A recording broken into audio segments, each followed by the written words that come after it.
కాంగ్రెస్ పార్టీలో అసంతృప్తి జ్వాలలు రగులుతున్నాయి. మొన్నటి వరకు పరోక్షంగా సొంత పార్టీ నేతలపై పరస్పర విమర్శలకు పరిమితమైన హస్తం నేతలు తాజాగా సీఎం రేవంత్ రెడ్డిని టార్గెట్ చేశారు. రాష్ట్ర కేబినెట్ లో ప్రాతినిధ్యం ఉన్న కొండా సురేఖ కుమార్తె కొండా సుస్మిత ఈసారి స్వరం పెంచి మాట్లాడటం, నేరుగా సీఎం రేవంత్ ని టార్గెట్ చేసి పలు ఆరోపణలు చేయటం రాష్ట్ర రాజకీయాల్లో తీవ్ర చర్చకు దారితీశాయి. తాజా పరిణామాలు పరిశీలిస్తే కొండా సురేఖ మంత్రి పదవి కోల్పోవటం ఖాయమనే చర్చ పొలిటికల్ సర్కిల్లో మొదలైంది. కొండా సుస్మిత వ్యాఖ్యలపై టీపీసీసీ చీఫ్ మహేష్ కుమార్ గౌడ్ స్పందించారు. ఇప్పటికే కొండా సురేఖకు షోకాస్ నోటీసులు ఇచ్చామని, తప్పు చేసిన వారు ఏ హోదాలో ఉన్నా క్షమించేది లేదని స్పష్టం చేశారు. అయితే ఈ అంశంపై కొండా దంపతుల నుంచి ఇప్పటి వరకు ఎలాంటి స్టేట్మెంట్ వెలువడలేదు.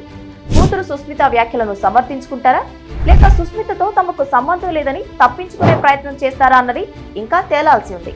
ఏది ఏమైనా కొండా సుస్మిత అంశాన్ని పీసీసీ అధిష్టానం సీరియస్ గా తీసుకుంది. ఇప్పటికే ఈ విషయాన్ని ఏఐసీసీ వర్గాల దృష్టికి తీసుకెళ్లారని, త్వరలోనే కొండా సురేఖను మంత్రి పదవి నుంచి తప్పించే అవకాశాలున్నాయని సమాచారం. కాగా ఈ పరిణామానికి ముందే కొండా సురేఖ తన పదవికి రాజీనామా చేసే అవకాశాలు లేకపోలేదు. ఇక మంత్రి పొంగులేటి శ్రీనివాసరెడ్డి ఉమ్మడి వరంగల్ జిల్లాకు ఇన్ఛార్జ్ గా వ్యవహరిస్తున్నారు. పార్టీ పరంగా కానీ అధికారికంగా కానీ అన్ని ఆయన కనుసన్నల్లోనే జరుగుతున్నాయి. ఈ క్రమంలో కొండా సురేఖ సహా పలువురు ఎమ్మెల్యేలు పొంగులేటి శ్రీనివాసరెడ్డిపై అసంతృప్తితో రగిలిపోతున్నారు. కొండా సురేఖ మంత్రిగా వ్యవహరిస్తున్న దేవాదాయ శాఖలో ఆమెకు తెలియకుండానే అన్ని రకాల పనులు జరిగిపోవటం ఒకంత కొండా కుటుంబానికి కోపం తెప్పించేందుకు ప్రధాన కారణం. తాజాగా సీఎం రేవంత్ రెడ్డి పరకాల పర్యటన సందర్భంగా రేవూరికి మరోసారి టికెట్ ఇస్తామని ప్రకటన చేయడంతో కొండా ఫ్యామిలీకి కోపాన్ని రెట్టింపు చేసింది. వచ్చే ఎన్నికల్లో పరకాల నుంచి సురేఖ కుమార్తె సుస్మిత పోటీ చేసేందుకు సమాయత్తం చేసుకుంటున్న తరుణంలో సీఎం ఈ ప్రకటన చేయడంతో కొండా ఫ్యామిలీకి ఆవేశం తెప్పించింది. దీంతో సుస్మిత తన స్థాయికి మించి వ్యాఖ్యానించారు. ఏదేమైనా కొండా దంపతుల మద్దతు లేకుండా సుస్మిత ఈ స్థాయిలో సీఎంను ఎక్కుపెట్టి మాట్లాడటం అసాధ్యమని పలువురు చర్చించుకుంటున్నారు. చివరికి కొండా సురేఖ మంత్రి పదవి కోల్పోవటం ఖాయమైతే ఆ సినిమాలో రావు రమేష్ అన్నట్లుగా శత్రువులు ఎక్కడో ఉండరు, చెల్లిళ్లు కూతుళ్ల రూపంలో మారు వేషాలు వేసుకొని తిరుగుతుంటారు అనేది కొండా సురేఖ విషయంలో అక్షర సత్యం కానుంది.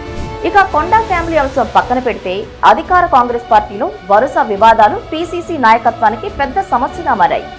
అధికారంలోకి వచ్చి 3 ఏళ్లు కూడా కాలేదు. అసెంబ్లీ ఎన్నికలకు ఇంకా 2 ఏళ్ల సమయం ఉంది. అయినప్పటికీ నేడో రేపో ఎన్నికలు ఉన్న మాదిరిగా హస్తం పార్టీ నేతలు ఎవరికి వారు నియోజకవర్గాల్లో పాకులాడుతున్నారు. వర్గాలుగా విడిపోయి పార్టీ గీత దాటుతున్నారు. ఈ వివాదాలపై మొదటి నుంచి పార్టీ నాయకత్వం మెతక వైఖరి వ్యవహరిస్తుంది. దీంతో ఎమ్మెల్యేలు సహా ద్వితీయ శ్రేణి నాయకులు ఎవరికి వారు బహిరంగ వ్యాఖ్యలు చేసి పార్టీ శ్రేణులను గందరగోళంలోకి నెడుతున్నారు. ఎంత ఫ్రీడమ్ ఉన్నప్పటికీ నేతలు క్రమశిక్షణ మరచి తమ స్వార్థ రాజకీయాల కోసం ఇలా వ్యవహరించడం ఒక్క కాంగ్రెస్ పార్టీకి మాత్రమే దక్కుతుంది అని చెప్పుకోవాలి.